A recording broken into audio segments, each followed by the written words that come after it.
Guys, good morning. Ako nga pala si TJ. I'm 24 years old. Nadala po ako sa gantong negosyo.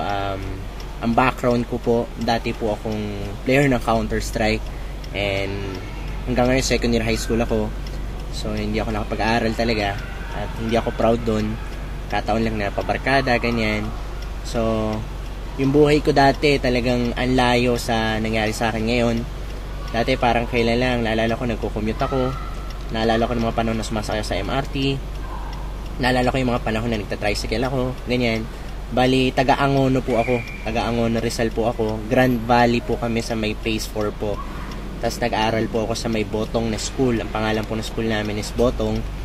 So, yung dating TJ, walang pangarap. Hindi naniniwala sa pangarap kasi ang unang-una nasa isip ko, paano ako magkakakotse, paano ako magkakabahay kung yung mismo yung mga ahead sa akin na nakatapos at nakapag-aral, hindi naman naging maganda yung buhay. So, ang akala ko talaga, para yumaman ka, wala nang iba maliban sa abroad.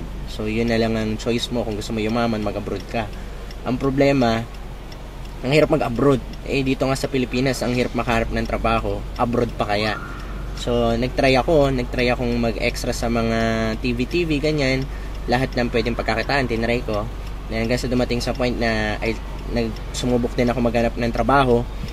Ang problem nga lang, hindi sila nag-a-accept ng high school, nang hindi tapos ng high school.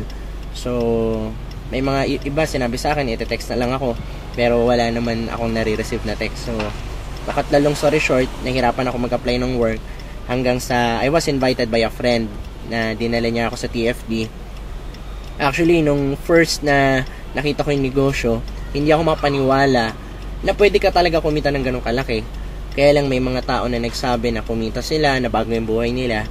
So, dun medyo napaisip ako. Sabi ko, kung totoo to, gagawin ko to. So, nung nakita ko yung negosyo, nagustuhan ko siya. Actually, talagang overwhelm ako. Umuwi ako sa bahay ko na ito sa mga kapatid ko. Ang problem ko lang that time, nagustuhan ko man yung negosyo, wala akong pangsali. So, of course, naghanap ako ng trabaho, wala po akong pera. Ang ginawa ko lang po, nagbenta ako ng lumang libro sa Recto. Tapos, yung kulang ko, pinangutang ko. Talagang ginawan ko siya ng paraan. So, after joining, ginagawa ko yung negosyo, hindi pala siya madali. Ang dami ko inimbita, hindi lahat naniwala. Sabi ng ibang tao, baka malugi ka dyan, baka masayang yung pera mo. Pero ang importante po doon, ma'am, kung ano yung pinaniniwalaan mo. So, ako, tumuloy pa rin ako. After 5 months doing this business, hindi ako mapaniwala, nakabili po ako ng sasakyan ng Mazda 3. 1 year and a half, nakabili po ako ng sasakyan ng Ford Expedition. Tapos, ito yung latest ko ngayon. Nandito tayo ngayon sa Genesis Coupe. It's a sports car. Actually, yung ganitong sasakyan, ma'am, ang hirap na po isipin na pwede tayong magkaroon ng ganitong sasakyan. Pero, wala pala talaga imposible. Importante lang, ma'am, maniwala ka lang sa sarili mo, maniwala ka lang sa taas, na hindi aksidente yung mga bagay-bagay na nangyari sa buhay mo. At I believe hindi aksidente na dala ka rin dyan. Ang akin lang, ma'am, ang dami po namin kumikita rito, isa lang po ako doon.